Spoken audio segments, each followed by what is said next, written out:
Stand and drink. Sounds like a good lunch. If you're doing part B here, we're doing this now.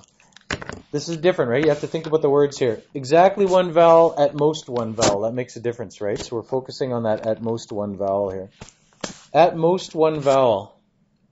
Again, think about it like a grade 8 first before you start throwing in numbers.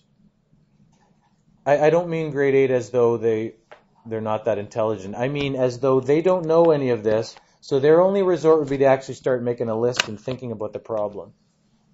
Okay? Think about the problem. What are some examples of that? Just start writing out a few of them.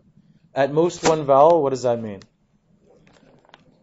You don't have to have a vowel, right? At most one vowel means one vowel, or what else? Or no vowels, right? That's a good start, right? Whether you're writing it out, whether you're writing those words, I really think this is important. Not because I need to see that when you're writing this, but because it helps you be more successful with the question. Write down your thinking. You're more likely to get it right then, and more likely to be able to figure it out. One vowel or no vowels. One vowel, didn't we just figure that out? We just figured out one vowel, right?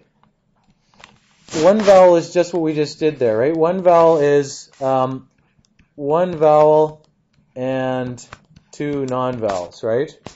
Or no vowels, what is that? That's just three non-vowels. If you want, for the sake of completeness, you could put in here and 0 vowels if you want, but you don't really need to do that because that's not, you're not choosing anything. It's not going to make any difference, right? This we just worked out. One vowel is 3C1. And we got to multiply that by 4C2. I realize we just did it over here, but I want to write it just for the sake of completeness here, right? This was 3. This was 6. This was 18. There are 18 different ways to get exactly one vowel. What about the other side here? We're choosing 3 non-vowels from how many? I probably should have put this here. Choosing 3 non-vowels from 4, right? So this is how many here? 4C3. You could put this in if you wanted to. You could put in 3C0 and multiply it, but what is 3C0? How many ways are there to pick nothing from 3? One way, right? You just sit there, like you're doing now. Not saying anything. No, some of you are saying something. I don't mean that. How many ways are there to pick 3 things from 4? That's a tougher question than how many ways are there to pick 1 thing from 4, but it's actually the same answer. Here's 4 things for you to choose from, A, B, C, and D. How many ways are there to pick 1 thing from those 4? There's 4 ways, right? Because you could pick this, or this, or this, or this. How many ways are there to pick 3 things from those 4? There's 4 ways. When I choose this one, I'm leaving those out. When I choose this one, I'm leaving those out. I could just turn that around and say, instead of saying this is the chosen one, right? Instead of saying you're the winner, you're the one I'm leaving out, right? Because I could leave D out. I could leave A out. I could leave C out.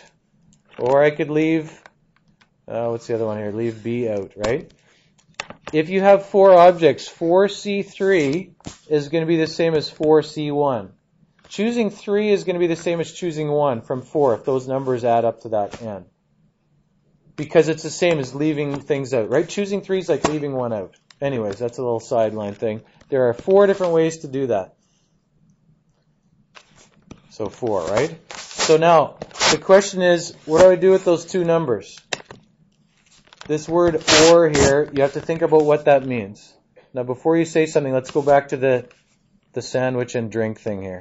Sandwich and drink. If there were 2 different sandwiches and 3 different drinks, what did we do with those 2 things? If you're picking each of those, you get 1 choice of each. Together, there were 6, right? You multiplied. What if we, for some strange reason, said you don't get a sandwich and a drink, you get a sandwich or a drink? Now, how many ways could you make a choice? Only 5, right? Why is there 5? And why do you add them then? I mean, you add them, just thinking about the situation, you add them because you're only making one or the other. You're not making a choice from each one. If it's this or this, and there's no kind of overlap between them, which there isn't, you're going to add these two things. You add those two things together and you say that it's 22, right? Because if there are 4 different ways you could make a thing with no vowels, and there's 18 different ways you can make a thing with one vowel, there's got to be 22 ways to make something that has at most one vowel. All right? Does that make any kind of sense to you? I hope it does. That's a lot of information for one day here. You can fill out this. We wrote it down. Here's the formula you can write down. You can write the word that goes in there. If it's unordered, if you don't care about the order. Please don't approach the questions from, like I said before, the types of questions. You have to think about if you're making more than one choice. If you're splitting the people up, here's a similar thing to what we did here. You can work through that for yourself and make some sense. Here's some just completely abstract questions that don't have a context. Working with factorial expressions, you can think about this. Numbers are big enough, you can't just directly put it in the calculator. Evaluate without a calculator. What I mean is evaluate without just punching it in like that. Okay, evaluate it without the factorial button. How about that? So how to simplify it. Okay, confirm using your calculator. I have a feeling your calculator is going to say, I can't do this.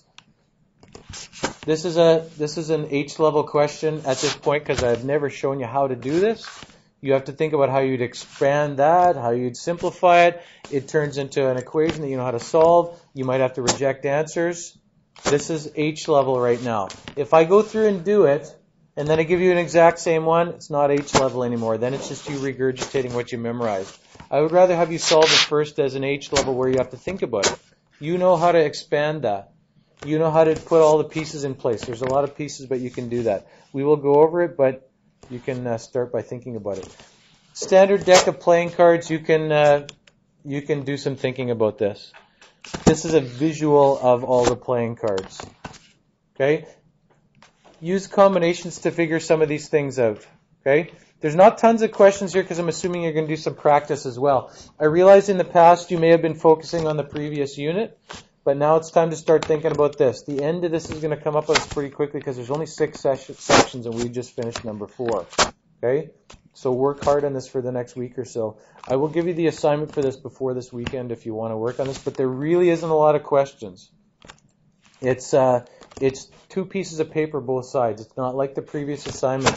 Most of your learning is going to get done by this. If you haven't been doing textbook questions up till now, please realize this unit is different. If you want to do well in this unit, start to do some textbook stuff, even though it's not directly 4 marks, my favorite expression here. It's indirectly 4 marks. You're old enough to realize that even though someone's not putting a little happy face and a sticker on it for you, the payoff is you're going to understand the stuff in the end. Okay? This kind of marks a stopping point that next time hopefully we'll be able to work on both of these things. Working on this, so bring your textbook next time. You got some time right now to work on the questions in this tutorial, but before next time, I'd really like you to, at the very least, finish these questions, bring your textbook for next time, so you can work on some of them. All right?